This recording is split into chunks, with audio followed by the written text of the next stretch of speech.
Salutations. Welcome to the Brooklyn Rail's new social environment. I'm the managing editor, Charlie Schultz, and I have the privilege of being your MC today for a conversation between Francesco Clemente and Carlos Basualdo. This is our 58th conversation since we began the series in early March. A few notes before we get started.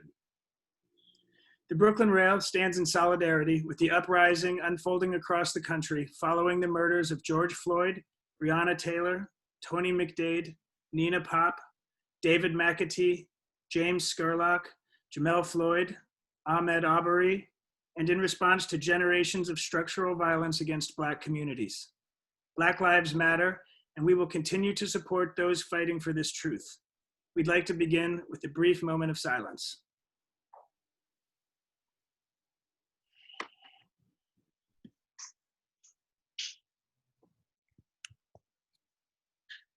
We'll be recording this gathering for the Rail archive. If you would prefer not to be seen, you can disable your camera by pressing the stop video button in the bottom left corner of your screen. Feel free to eat your lunch during the event. We'll keep the audience on mute until questions towards the end of the conversation.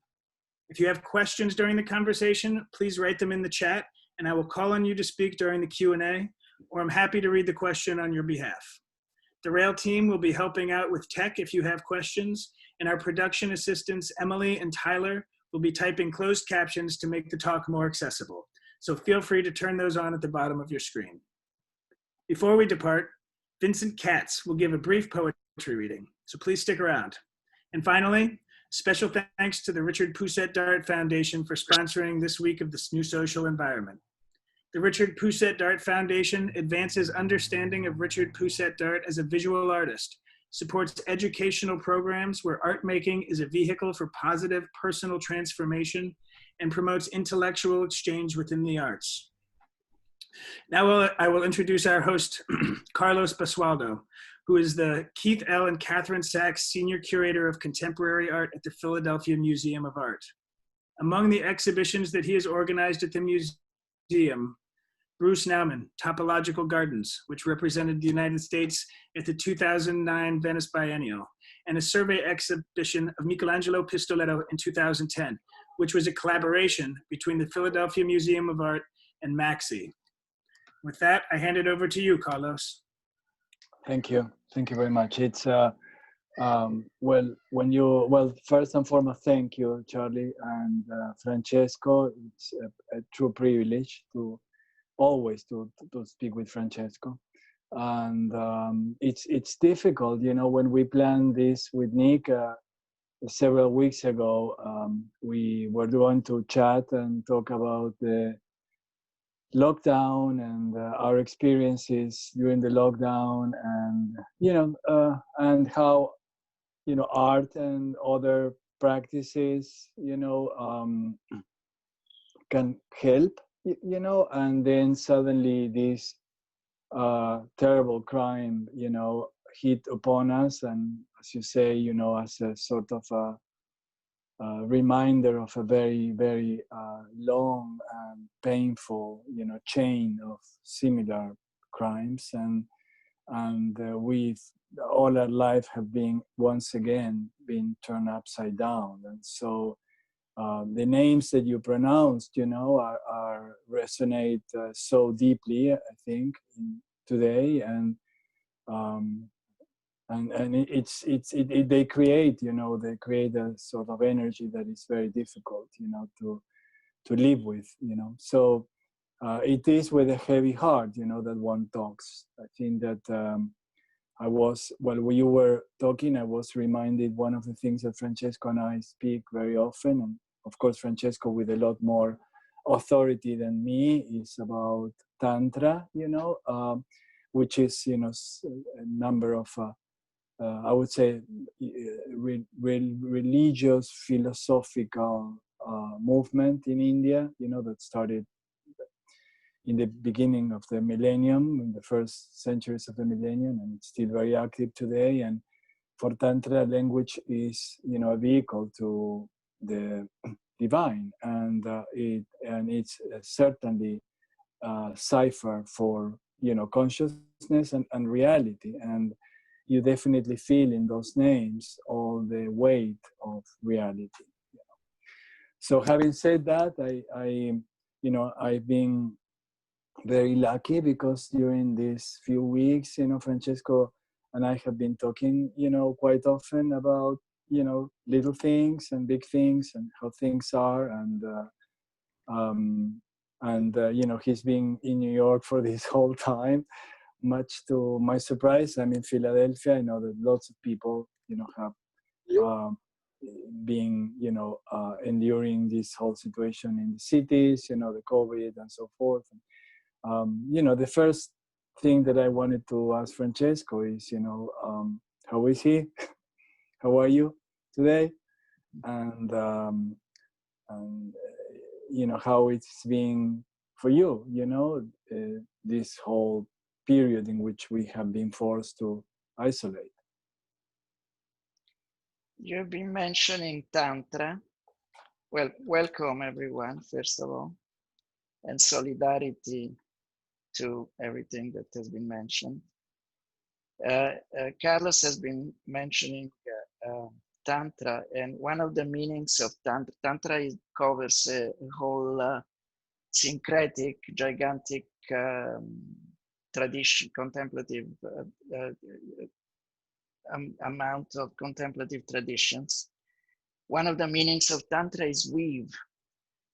And I think both in relation, I'm not very keen about having my saying about any of these crises, but here we are. The term Tantra means weave. It relates to a woven, a weave of elements. And I think both in relation to the pandemic and in relation to Black Lives Matter, it's very important to keep in mind the continuity. It's very important to keep in mind that this is not a special time. It just looks special because history got closer to us. We've been getting away with ignoring history, and now history is moving again. And when history moves, it's better to watch out because the end of the movement is going to end up in blood usually. So here we are. Hopefully we'll be talking about contemplation and art and beauty. On the other end, we are a little bit like the characters in this story where there are two contemplators, two mystics are walking down the market street.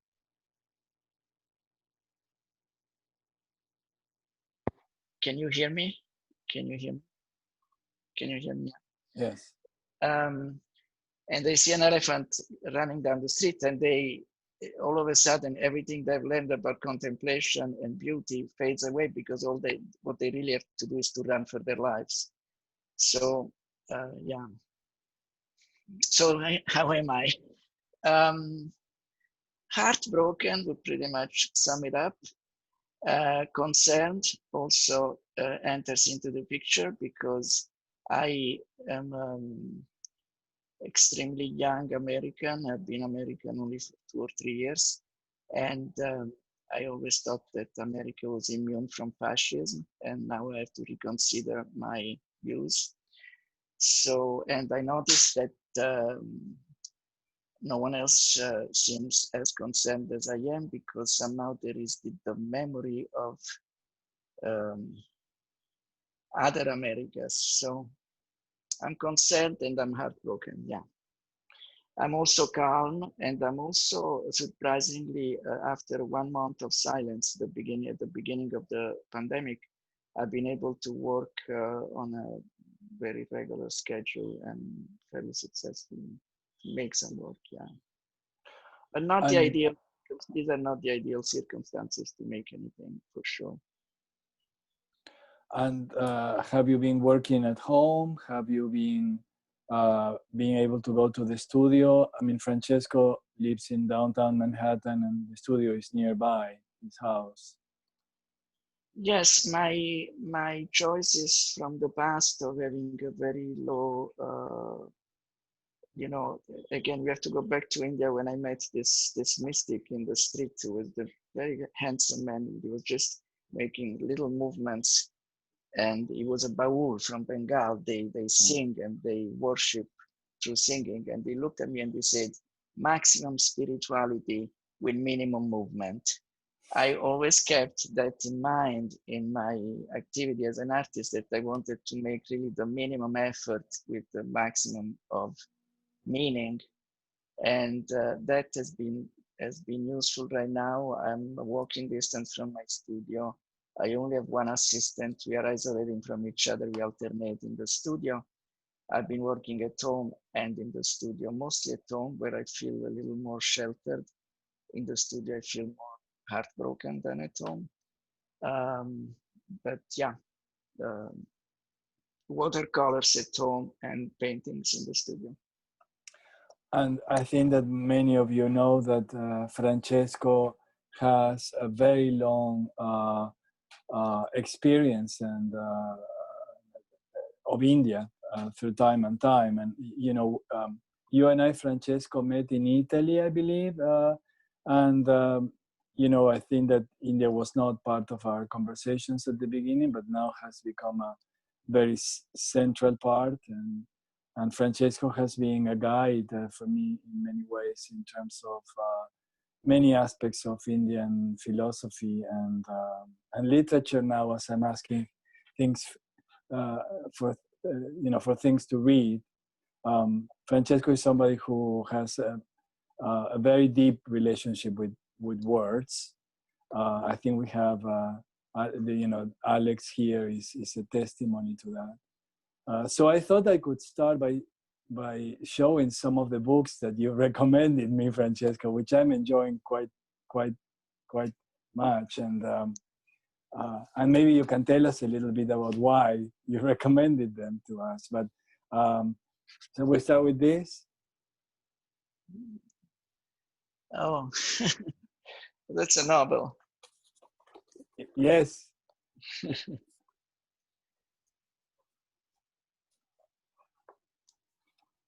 Oh, sorry. I thought you were showing more books.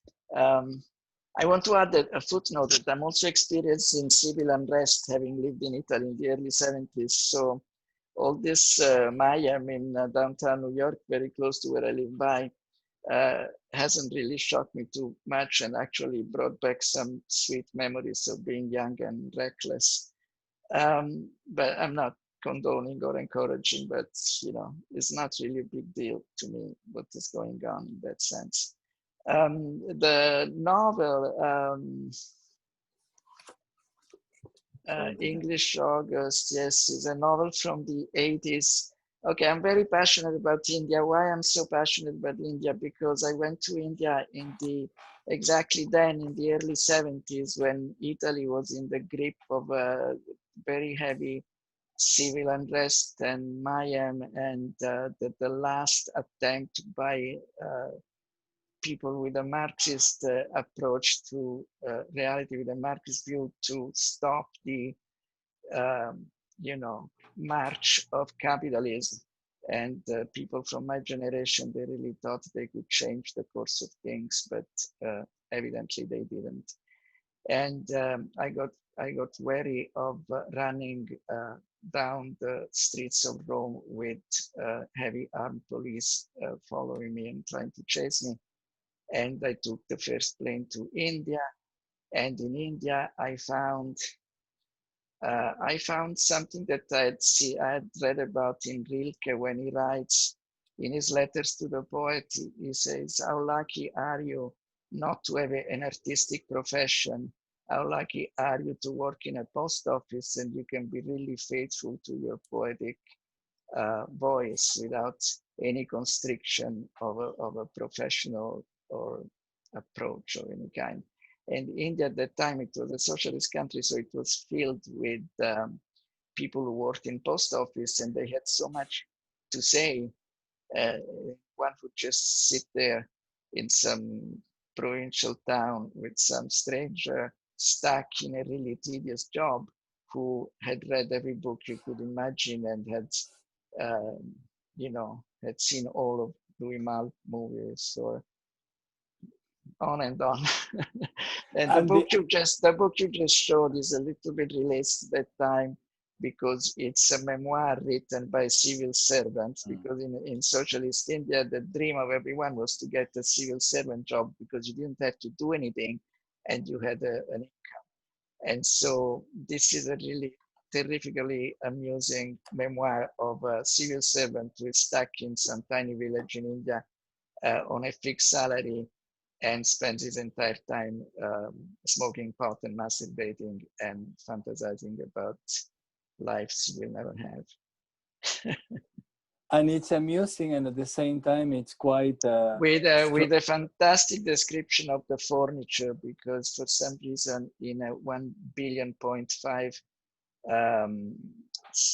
country, no one is really capable to furnish a house in any possible, reasonable manner. And so everywhere you go, including if you visit, being an artist, I have the privilege to visit, from the civil servant to the billionaire. I can see everybody how they live.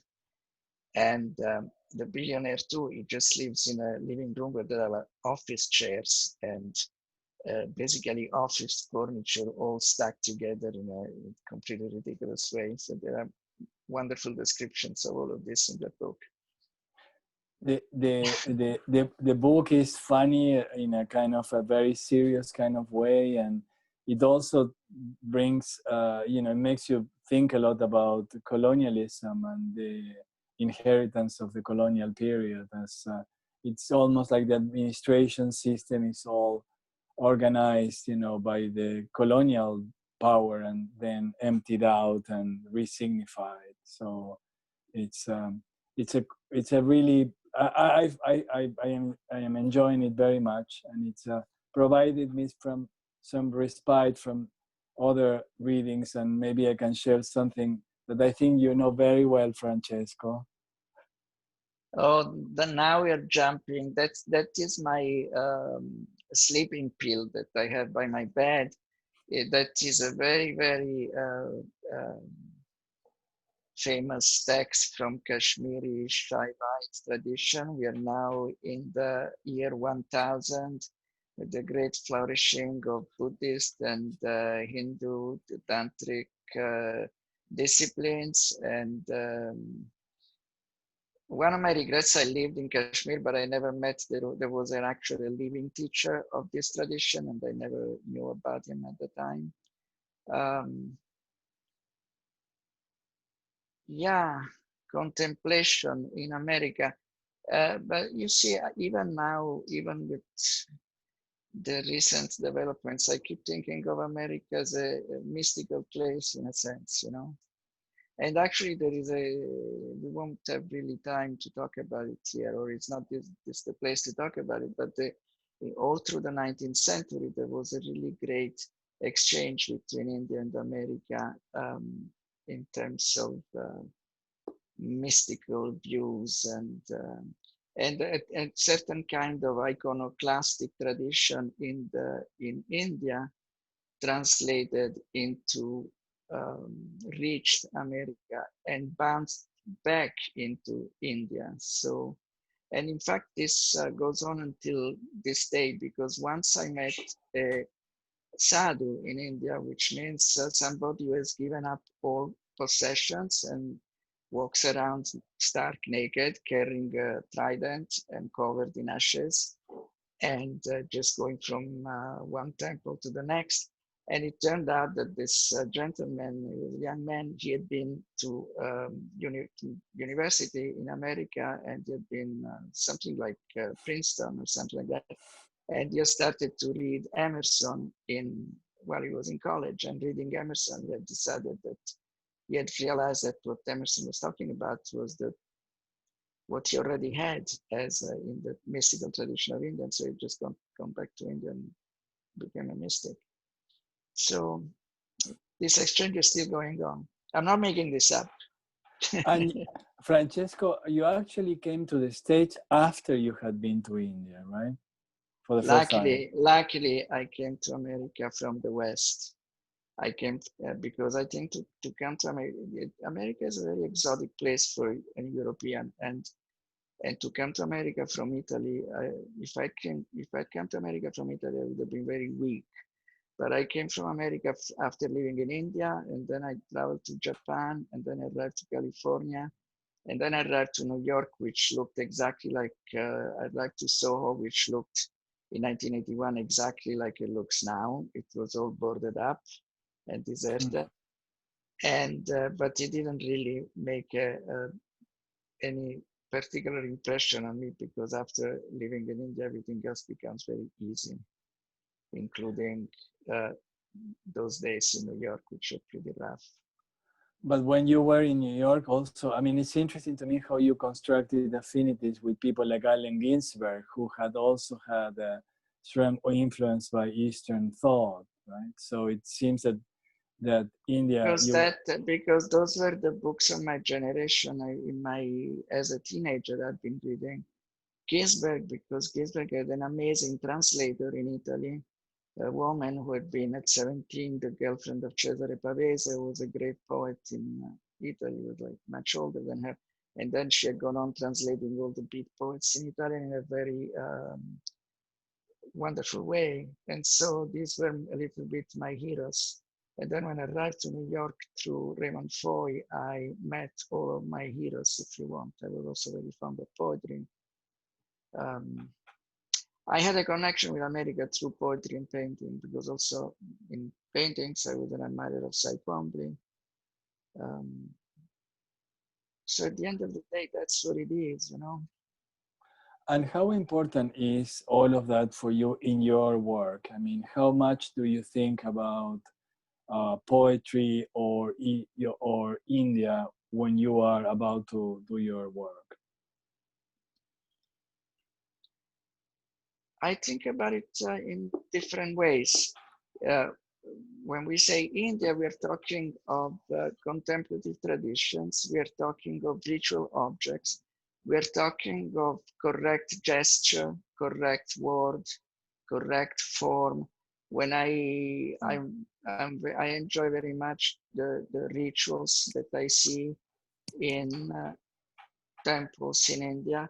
And when I see those rituals, when I see those gestures, when I see those forms, I tell myself, well, somebody made this up. This is all made up by someone. What kind of mind did they have to be able to make something like this up? And so, because I don't have any academic training, I didn't go to art school. The way I do it is to imagine those minds. I try to give myself that kind of mind, and I imagine my work to be just a ritual implement that I will use to remember a particular moment, to remember a particular experience. That's it. You said something, we were talking about ritual, which is such an important part of, or seems to be an important part of life in India. And you said something very beautiful, because I was wrapping my head around tantric ritual, which is another layer of ritual on top of the Vedic ritual, which is so deeply inserted in the history of India. And you said, well, Carlos, you cannot think of ritual as something isolated from life. It is very important. It's so important. Again, is Tantra, is weave.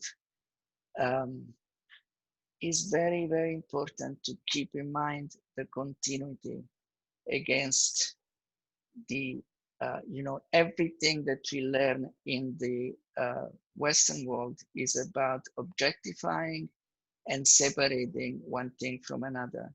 This is may be very useful if you want to be, an agent of imperialism or the slave of some useless enterprise. But if you want to be happy, this is not a good recipe. If you want to be happy, you have to be able to see continuity in your life. You have to be able to see that there's absolutely no difference between you sitting in so-called meditation or prayers and you sitting on a bus. is the same person, is the same experience. You have to always keep in mind that continuity. You know, I had a conversation with a person who has a very, I think, a long-lasting Buddhist practice, and she was telling me, well, Carlos, you know, everybody talks about, I mean, this is talking about meditation, because we were, one of the points of departure for this talk was like to talk about that, you know, if meditation, you know, how does it help, you know, people going through all of this. And she said something very beautiful, because she said, well, Carlos, you know, everybody talks about sitting down and whatever, you know, doing this or doing that, but the true practice, you know, and the masters, you know, who have been doing it, you know, very deeply will tell you it's not sitting in a special place and being isolated in some ways, but it's what you do at every moment. You know, you are, you know, you have, you know, you are in the Vaporetto going in Venice, and you're trying, you know, you're thinking in your breath, and you are, you know, on the street and walking, and you're thinking about your breath. So that was, I mean, very interesting to me, because I find it hard to practice all the time, but the idea that practice is something that is not separated from life, you know, just struck me It as is something hard. quite real. It is hard because it's simple, and being simple is humiliating. To find out how unimportant you are is a very humiliating experience. It's very hard to be ready for that. To find out how simple living is a very is very disappointing. You know On the what other hand, we talk about continuity, but I'm very fond of that of something that Trungpa said. Trungpa was a Vajrayana teacher who was Allen Ginsberg teacher, and he liked to describe consciousness as continuity of discontinuity. Mm-hmm. And I'm very fond of that image, and I'm very fond of the idea that discontinuity is created by the bardo being the state between life and death. The bardo is not only the state between life and death, it is also the state between life and life. I mean, every moment that we spend where we're not reminding ourselves of ourselves, it's spent in the bardo, it's spent in a place that is not death, but it overlaps with death, if you want. So life and death are woven together, and yeah, it's important to keep that perception, or to awaken that perception, if you want. I The mean, perception of this neutral places where you're like blah, you know. Blah is very important.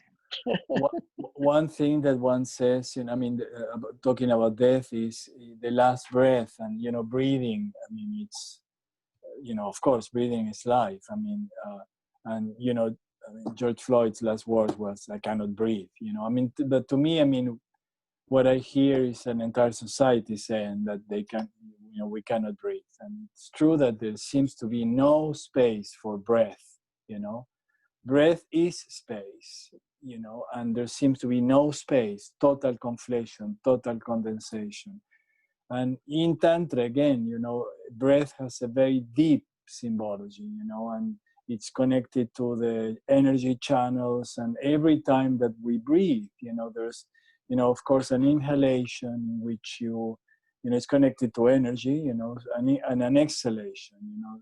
Every exhalation is the last exhalation, and every inhalation is the first one. Just it's so difficult to be aware of that, but it is in what it is inscribed in our bodies at every moment, right?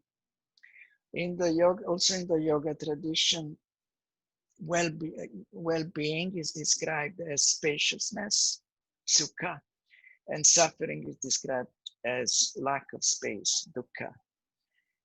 Every single thing that our world is based on is aimed at reducing space. including, including the digital world that now is basically the equivalent of smoking. Before you would light a cigarette to kill that moment of the bardo arising. Now you switch on the phone and you still kill that moment of the bardo arising, of the space arising between who you are and who you're going to be next. So it's interesting that why this attraction to the lack of space. It's nice to talk about contemplation. We have to ask ourselves, how come, if contemplation really leads to a better place, how come how come so just a limited number of people go there? It may be because to have a contemplative practice, it's a privilege in a sense. You have to have the energy, the ease to do it or to attempt to do it. Maybe that is one reason. The other reason may be simply the propaganda of our world that doesn't really want anyone to be the masters of themselves or to have a meaningful moment. The entire distribution of capitalistic goods is based on the fact that everything that gets distributed is meaningless. Meaning is a problem. Any meaning attached to an object slows down the circulation of the object. In fact, this has been said beautifully by William Burroughs 40 years ago when he said that heroin is the ideal product, capitalistic product, because it's a purely negative product. It expresses pure negativity. So you can't really, there's no one who can say, I don't like it, or I would like it in a different color. It's just like, that's it. It's product. I was thinking, Francesco, also, this the idea of transformation, which is, right now, we're all thinking about transformation, and change, and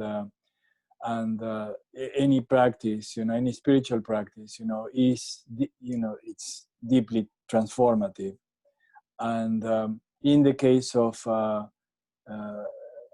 the yogic practices, it comes to transforming the way in which you breathe, again. And I think it's so hard, it's so hard to be aware of your breath, and it's so hard to change it once you're aware of it. And again, I'm talking literally and metaphorically at the same time, because that's another thing that, it's very clear from the from the traditions, which is that there's nothing such as a one level of meaning, that everything that is said or done, it's said or done in all its meaningful resonance, right? The difficulty comes from one of the fundamentals of our cultural stance, which is that we always have to look for something to gain. The pursuit of happiness. No, we already are happy. We don't need to pursue happiness. We already have happiness. It's very difficult to get rid of this constant conditioning that there is something to gain. Even engaging in a contemplative practice, that you tend to think that you will gain something from the contemplative practice. You never think that you're actually giving something up. So just to let go is very hard, yeah. But it's very hard because it's so simple.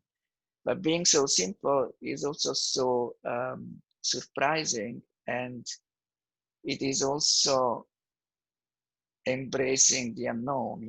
We are the entire world we have entered in the last 20, 30 years with after the sunset of big ideas. There are no big ideas at the end of through the 80s. All the big ideas came to an end. No one believed in big ideas anymore. Everybody came to believe in management. This also means that the unknown has been expelled from our life. In a way, I think the entire pandemic is the revenge of the unknown. All of a sudden, there is something in the picture, and you read about it, and no one knows what it is. It's interesting. but to embrace the unknown, it's something we should be able to do, to learn. Yeah. But there's one thing that is that I mean, I think that it's at one level. I know what you're saying about, you know, we are already happy, or, you know, there's a place where we are happy now as we are, but that is a very fundamental experience that is not all of us can have it. Another, for the rest of the time, we are in the world, you know, and we have something to do in this world. So the question is, how can we reconcile those things? How can we do what we are here to do, you know, and what we have to do? With that, with knowing that, you know, that doesn't stop there, that there's something else, you know, and that something else is not beyond, but you know, like in the Catholic tradition, it's always beyond, beyond, beyond, but it's really already there, no?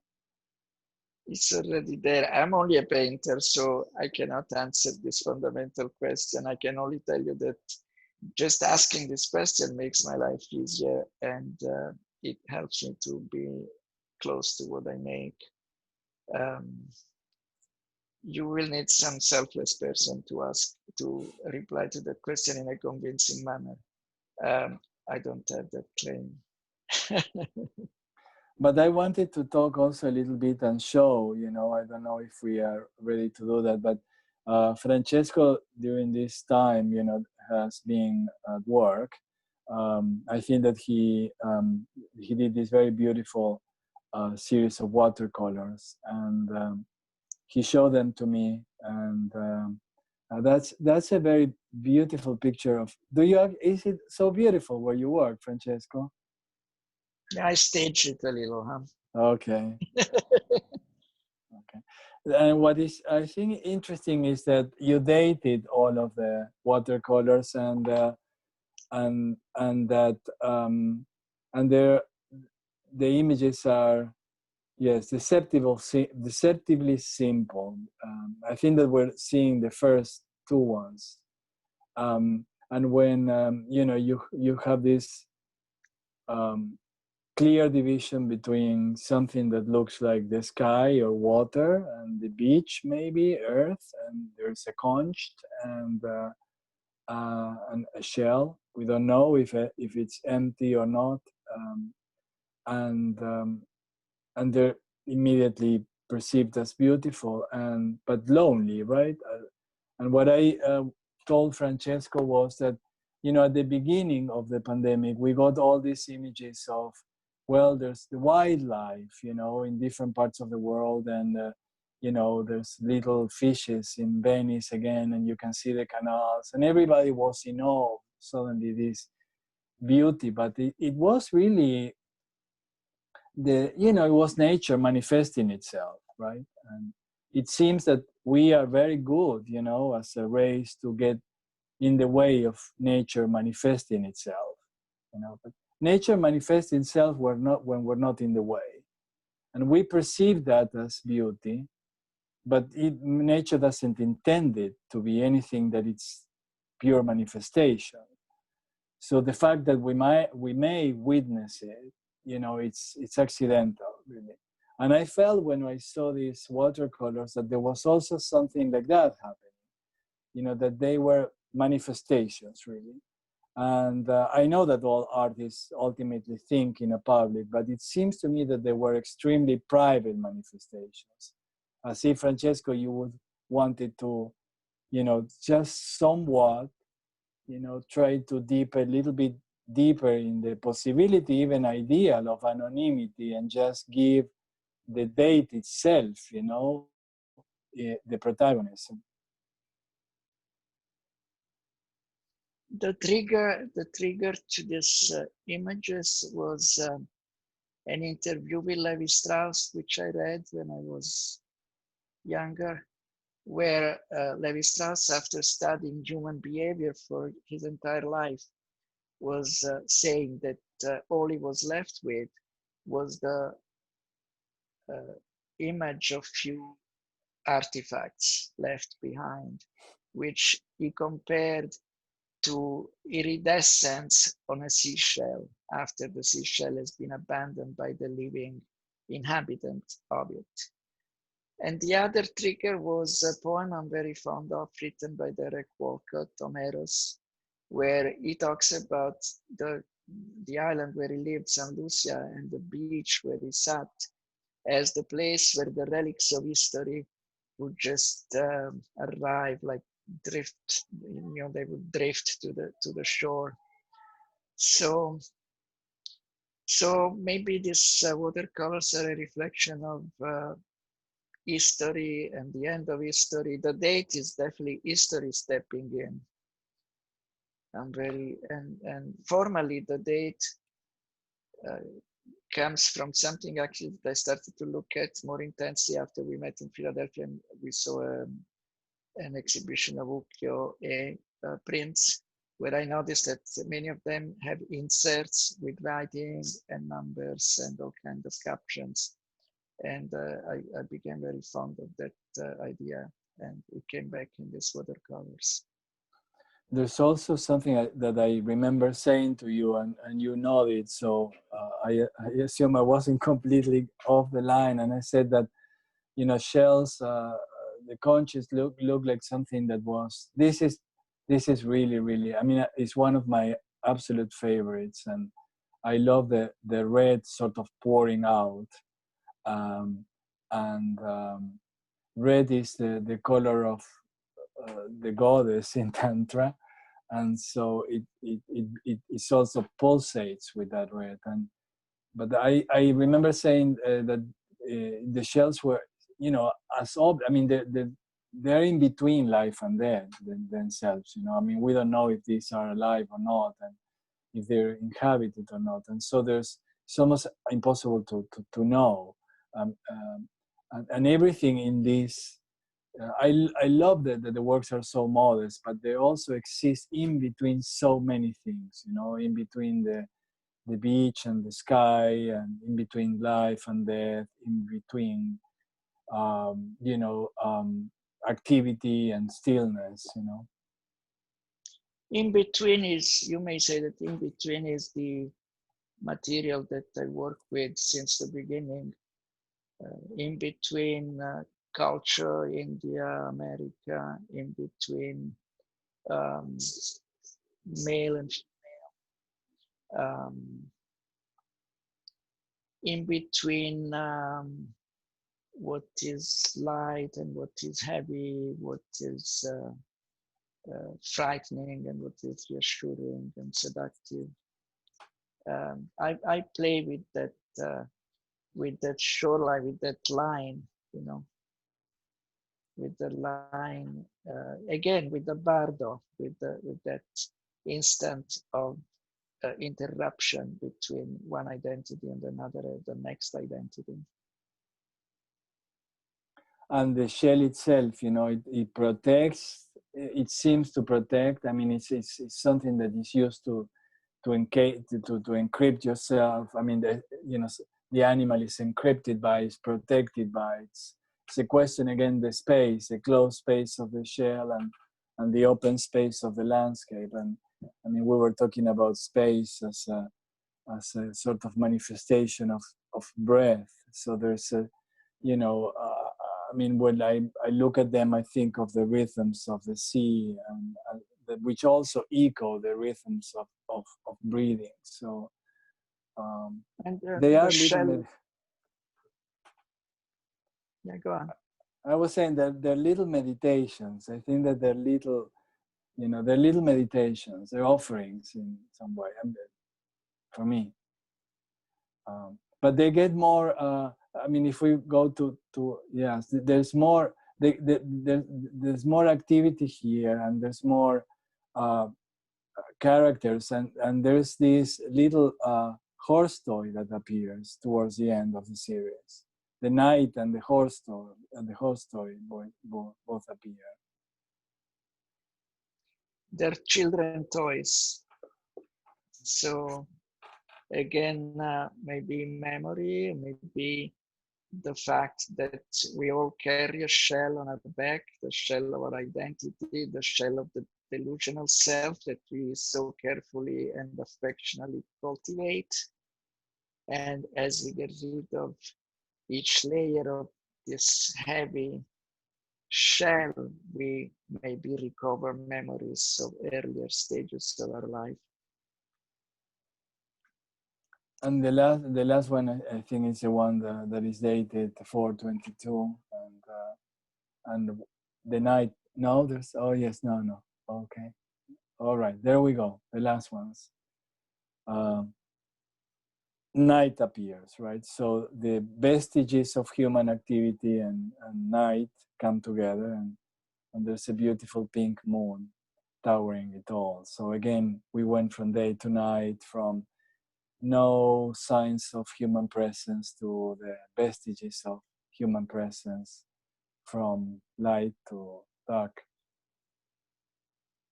Well, when you are a painter, you are not really the master of yourself. So color enters, and the desire for certain colors leads the image somewhere else.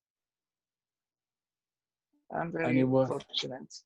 It was very lovely to see them in your house, and I mean, I love the intimacy of it, and when they were not framed, and you know, it's just that's beauty about art. Can be so, I mean, and that's its power, no? That it can be so incredibly intimate without having to be private. Well, and also to touch things is important. Now we're practicing this retreat where we're not allowed to touch anything. So I feel very fortunate I can touch what I make.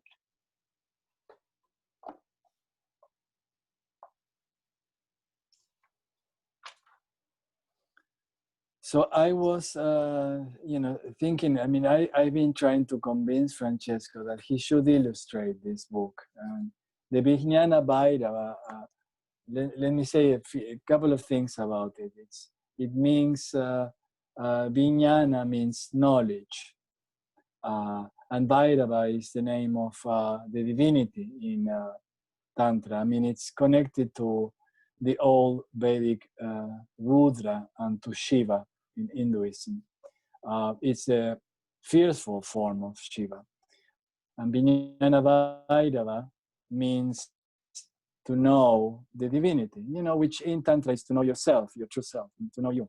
And it's a mala, you know, it's a beautiful collar with 108 meditations.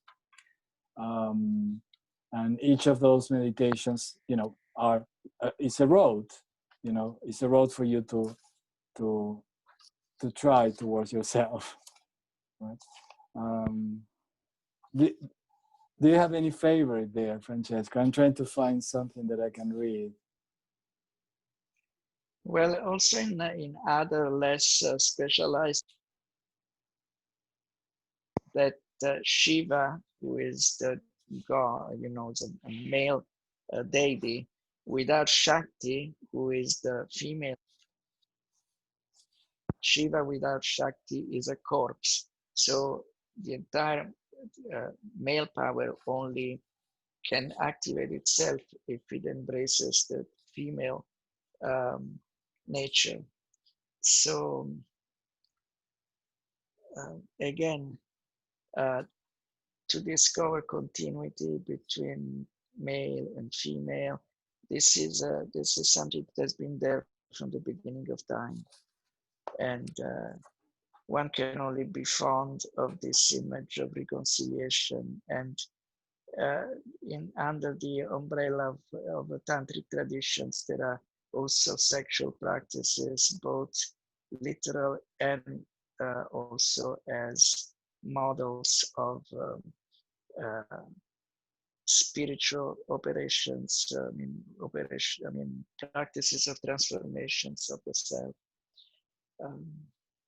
There is one here, Francesco, that I will try to read, and I think it's I was looking for it. I have an Italian translation. There's a long tradition of Italian Indianists, And so I will try to retranslate it to English. So I'm going to make a mess out of it, but it says, for the yogi that where it's well concentrated, what is, that meditates, concentrated on thinking about how the entire universe is burned down, he or she will have the experience of the Supreme Self. So the meditation is to think about the entire universe as being burnt down. I think it's very appropriate.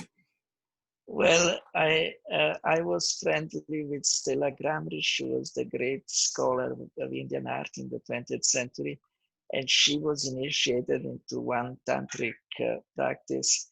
And the way she got initiated was her teacher took her to a funeral pyre and forced her to sit on top of the funeral pyre and lit it on fire with her on top of the pyre. And then at the last, and she didn't move.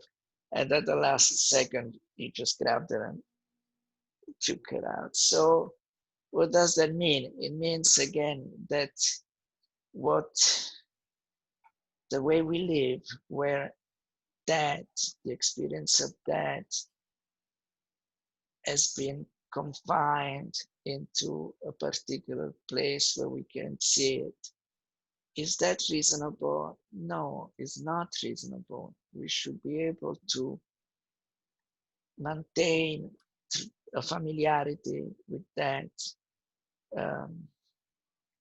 maintain a familiarity with all of with the fearful aspect of life, basically. There is a fearful aspect of life. And the lack of rituals, the abandonment of rituals in our world is a gigantic catastrophe. It's worse than the extinction of the animal world. Is actually the mirror image of death, The extinction of the animal world is also the extinction of the world of deities, is the extinction of the world of ritual, is the extinction of the sense of the sacred, is the extinction of the capacity to see how light and immaterial the world is, how weak it is, how gentle it is. Everything has become too hard. And so these traditions, their aim is to remind us that this existed only in the Western traditions. When you read books from the alchemic tradition, it says your goal in life should be this: to spiritualize matter, materialize spirit. What does that mean? That means you have to be able to recognize the strength of weakness, and the weakness of strength. That's all it is. Shall we have a little? Can we say something about fear now? I mean, there's so much fear, and people are so much in fear. What can we say about fear? There's no fear in your watercolors. There's. We can quote something I heard from David Hockney, the painter. He said, in life you can only embrace fear or joy. You can't be on both sides of the story. And if there is joy, there will be no fear. If there is fear, there will be no joy. And we have to reflect on the state of things now and how fear is definitely dominating over joy. And but it's not a given, it can change. And I actually am old enough to remember leftist movements which were embracing joy and not fear. I remember moments of joy. They can be part of history. History is not all about fear. It's also about joy. I know now, after living so long, that the windows of joy are smaller and shorter than the long stretches of fear. But I think there is that possibility is always there. Yeah.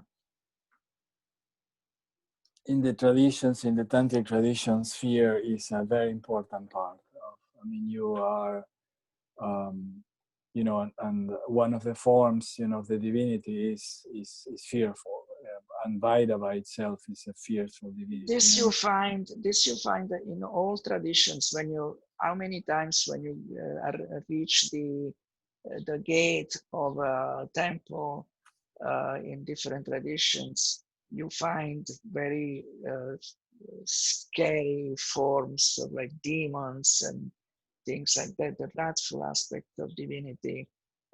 This is, it exists as a, it's a reflection of what we experience. If we want to, you know, our sense of self, it's really a dictator. The dictator is not this guy now who is trying to be a dictator of the United States. The dictator is us. We are dictators, and the dictators are very, very afraid of change, of losing their powers, losing their privilege. And so when we sit with the idea of even minimally let this sense of self that we carry, let go of it, maybe make it a little weaker, make it a little more like playful, this dictator loses his mind and begins to create all these really fearful images to keep us in our place, you know. And again, it's a play of self with self. So we have the means to go get over that, but that game exists. And in every tradition, there are images that relate to that game.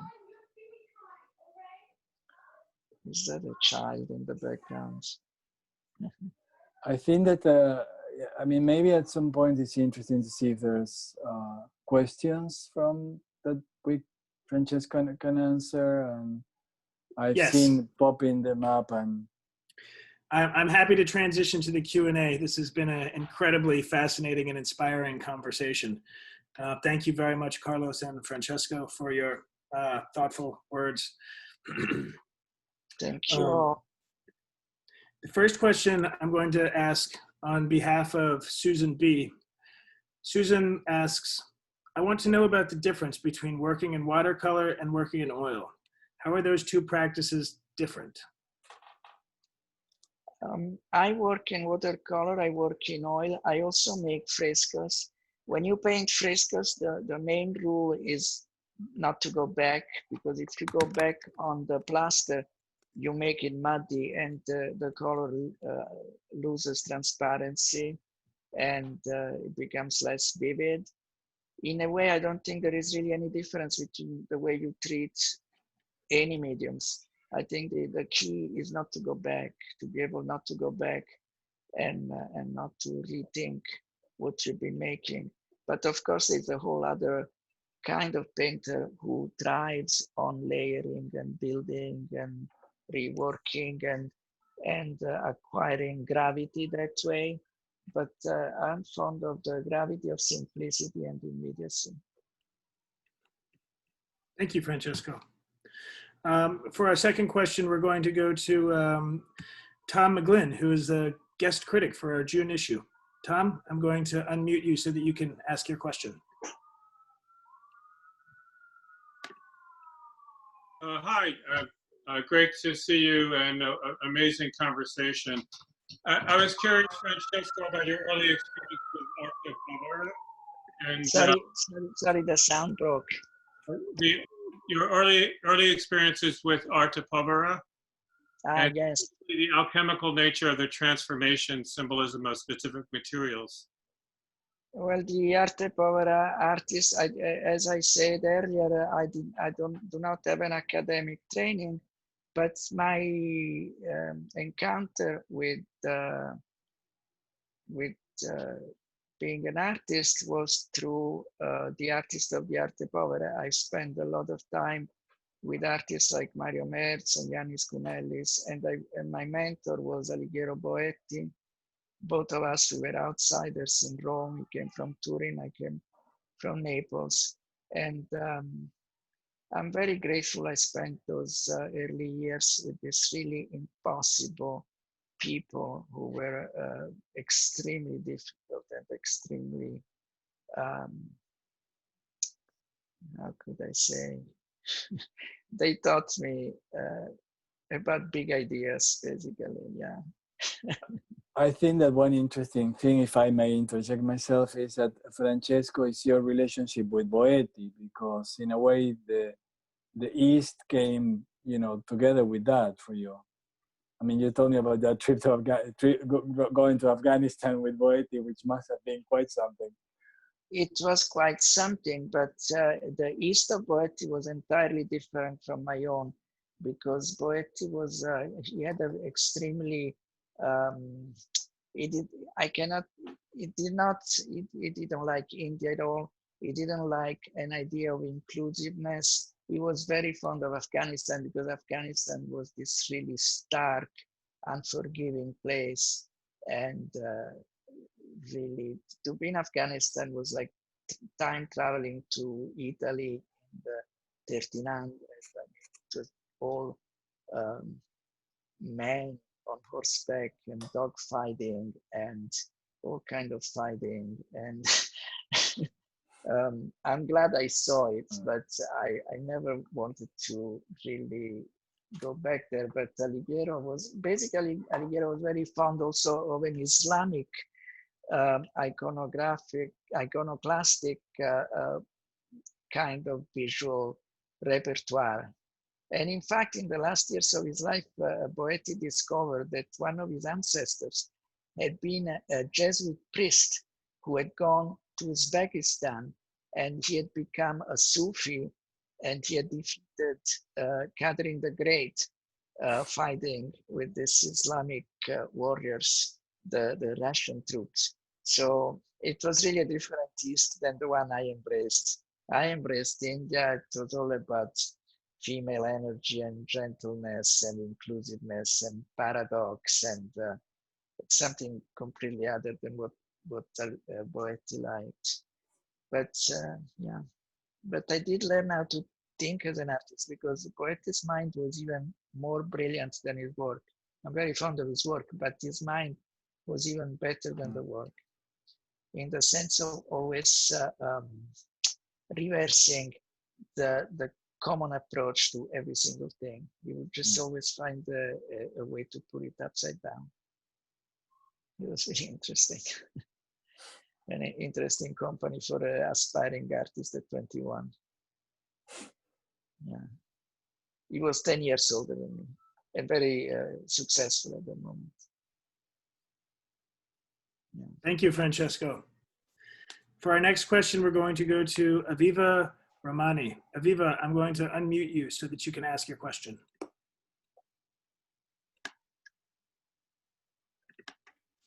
Thank you. Thank you for a very engaging conversation. I was really struck by how you described your spiritual practices, but also how you explained your relationship to technique. My question, especially when you referred to thinking like an artist, is does your consciousness of your spiritual practice manifest while you are painting? I wish. I don't know. I had this discussion with a competent, more than competent, with a great Vajrayana teacher, and I asked him, how is my artist practice any different than the spiritual practice you are teaching me? And my teacher, Galek Rinpoche, he passed away 3 years ago. He was also Allen Ginsberg teacher at the time, and Philip Glass. He said, well, if you contemplate a worthy object, that would be the practice he was teaching, where you contemplate certain particular images, you visualize certain deities, certain letters, certain colors. If you contemplate a worthy object of contemplation, you are safe. If you contemplate something else, the activity is the same, but the object of your contemplation can conquer you. So rather than you acquiring a sense of fluidity, a sense of compassion, a sense of emptiness, you may end up being seduced by what you're looking at and waste your time. Thank you for a wonderful answer. Yes, thank you indeed, Carlos. That was It's great. it's not my answer, so. But Carlos, one of the questions that has appeared in the chat bar a couple of times was, what was the second book that you held up? It flashed a bit quick for many of us to notice. So I held two books. The first book was the novel, and it's called English August by Upamanyu Chatterjee. So this was the first one, and it's really, I'm enjoying it greatly. And the second book is the Vijnana Bhairava, which is a tantric, this is a tantra, it's a tantric treatise. Of course, as all tantric treatises, this is supposedly written by the divinity itself, and it's a dialogue, as Francesco said, between the male and the female forms of the divinity, and it exists in translations. Again, it's Vijnana Bhairava. In English, this is an Italian translation. It truly, it's very beautiful, and Francesco will make it even more beautiful, because at some point I will convince him to illustrate each of their 108 meditations. I look forward to that moment. The next question I'm going to read on behalf of a listener named Laura Demore. Laura asks, I would like to know if he could talk, I would like Francesco to speak a little about his earlier experience with the Trans-Vanguardia movement and Achille Bonito Olivia, its champion critic. Also, Luigi Ontani, one of his contemporaries, was equally influenced by India. Did they influence each other in this?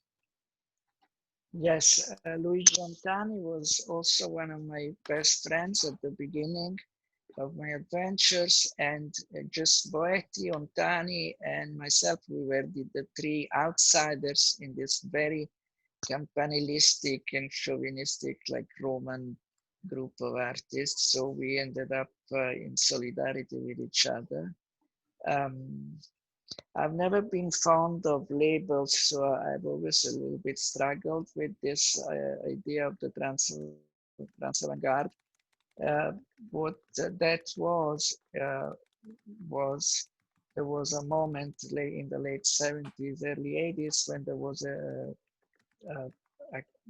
everywhere really, in Germany and in Italy and in the States, there was a new generation of artists who began to paint against all odds after the 70s, when in Italy artists didn't even have a studio anymore. They were only working with installation, and painting was seen as reactionary and it was seen as suspicious.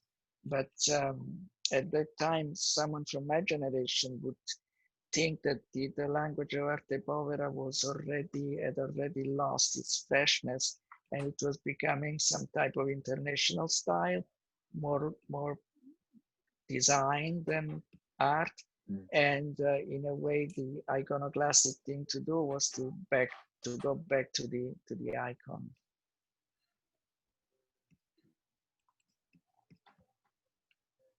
Thank you, Francesco. For our next question and final question, before we go to our poet, we will go to our publisher, Fong Bui. Fong, I'm going to unmute you so that you can speak. Thank you, Francesco. Thank you, Thank Carlos. you, Frank. Thank you for having us. This is so delightful. It just, I already feel the healing power coming across the laptop screen, seriously. I never forgot this, because when I was in art school, Francesco, I remember seeing a watercolor that were mounted on linen. It's huge, a huge piece. It's called Two Painters. You made in 1980, I think. It was hanging at the Philadelphia Museum of Art, where I was going to school. The time was called Philadelphia College of Art. And I never forgot the image, the two male nude figures in sort of standing in three-quarter profile, one extending hand on the right, touching the other, you know, on his eyes and nose. And the other is touching on the right, touching the other on his nose, mouth, and then there's a hand touching, pointing to his fanny, his ass.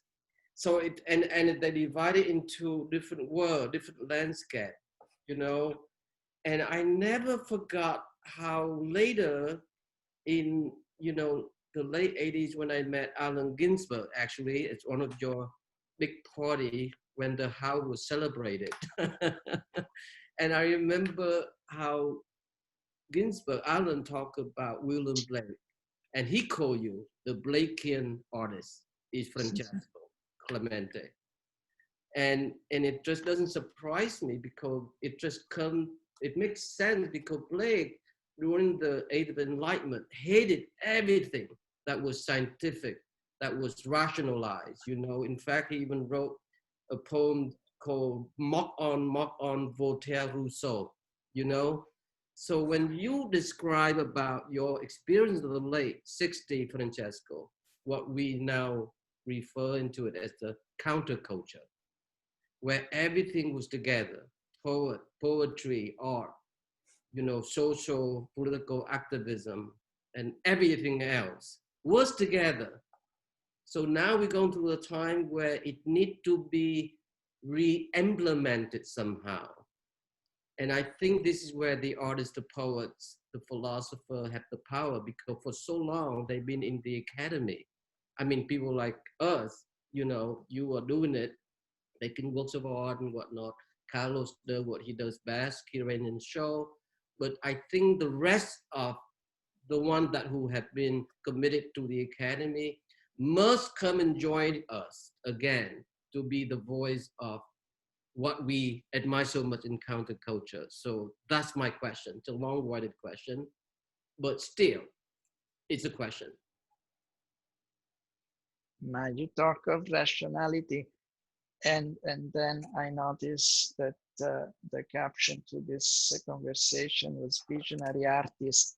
But what does that really mean? You know, what it means is an artist, sometimes what an artist does is to redeem the symbolic language from the rational language. Mm-hmm. And by doing that, maybe the artist is the only rational person in the room, because when he talks in a discursive way, he has emancipated the discursive way from the ghosts of the symbolic language. I think one of the most extraordinary things we are witnessing right now is in the reaction of the pandemic, is how so-called rational language is completely contaminated by symbolic language. There's just no way to read a reasonable sentence anywhere, because there is no, because the entire Western discourse is based on a false assumption of rationality. I mean, the rational, you know, I'm not very optimistic about all of this, because when you realize that it is considered rational, an economic system which cannot stop, it cannot stop for a week without falling apart, how do you think the environment and the planet can survive? It's just completely impossible. And this is considered a reasonable stance. So where it's not a reasonable stance, it is a way of thinking completely contaminated by the symbols of a language of domination, a language of predation, a language that sees humanity as divided between the herd, the lambs and the wolves, the hawks and the sparrows. We are the sparrows. some other people are the hawks. Really? I mean, Yeah. so to bring back a symbolic language into the world, to bring back a sense of the sacred into the world, I'm not sure that the artist can do it. The artist can show that this is a possibility for some people, and they can also show that this is not inevitable, that all this cruelty that we are witnessing is not inevitable. This is not something that has to happen. It could not happen. 99% of the cruelty and suffering that we witness is man-made by rational minds. Yep. Really? I wanted to say something, which is, also Francesco, that, I mean, that, while I am listening to you and to everybody else, I'm just looking at everybody here, and there are so many friends here. I just want to acknowledge, that Stanley Whitney is part of our audience, and hi. And this was all, came together thanks to Charlotte Lowry, who is works in my department, and she's a coordinator of curatorial affairs. Thank you, Charlotte. But thanks to all of you, we have been together, for an hour, and we have been effectively together. I think this whole thing about social distancing, which is the most unfortunate way of calling things, is that distance is not real space. It's the opposite of space. It sucks up all the space, because the only space that we can have, being who we are, is being together. Space is being together, and space is built by being together. So we, among all this madness, I think, thanks to all of you, we build a little bit of that here, and it's a really tiny miracle, and we live because of those tiny miracles. And I just want to thank you all. Well said, Carlos, and thank you all also from the Francesco. I mean, you mentioned the word syncretic in the very beginning, and I can't help but to think of the great Giovanni Pico della Mirandola. I mean, when was it? Maybe late 1480s. Yes, Neoplatonic. Exactly. Oration of the dignity of man. That was Hermetic humanism. That's what set off the whole idea of Renaissance, rebirth. And maybe that's what we need to go through similarly, where everything was unified. His defense of 900 theses on religion, philosophy, natural philosophy, magic, all come together, So there's tremendous hope and optimism here. And that's enough for me. Thank you so much, Francesco. Thank you, Frank. Always a pleasure. Thank you. Always. Thank you. Thank you, Fong. Thank you, Francesco. Thank you, Carlos. Thank you all. We have a very special way that we close our session, our social environments, which will begin again next week with the wonderful Alana Heiss speaking with Papo Colo. Before we retire, I'm going to hand it off to Vincent Katz, who will read us a poem to close out the session. Vincent, I'm going to unmute you now.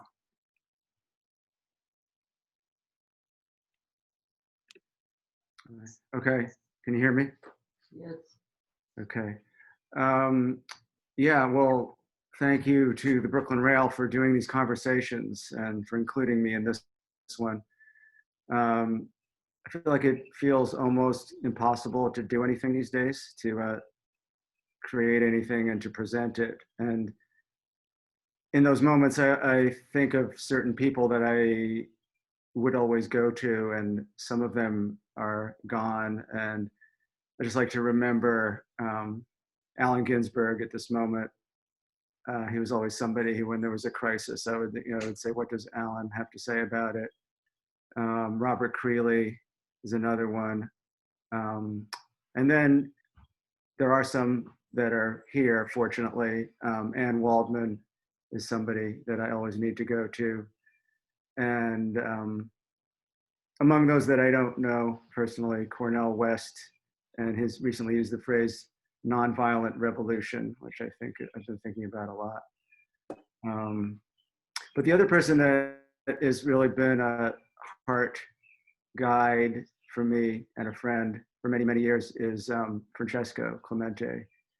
And so it's always helpful and illuminating, and also, I have to say, entertaining to hear. Good. There's always some joy in there. I wrote that in a poem about Alan when he died. He transformed the pain into joy. He had that quality too. It was. I agree with what Francesco said earlier about joy. Read a couple of poems actually, if that's okay. This is one that I actually wrote for Francesco for a show at Dallas Contemporary, which I think is on hold. I'm not sure. It was happening right now. Keys and ripples for Francesco. There comes a time when everything clarifies. You open your eyes to the day, and you are seeing someone who is there. So many departed, and only one begun. Here, where it is a new day, a surface is more than a surface. It is a support and way to see deeper, in further detail, the signals one sends. The body as a human landscape. The wedding ring is on the hook. Yoga extension into sky. Above home protected animals.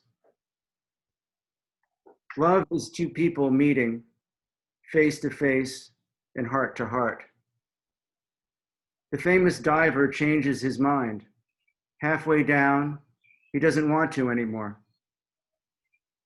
Collections of materials, grants of superior intelligence, walking through the space between two minds, two hearts on earth.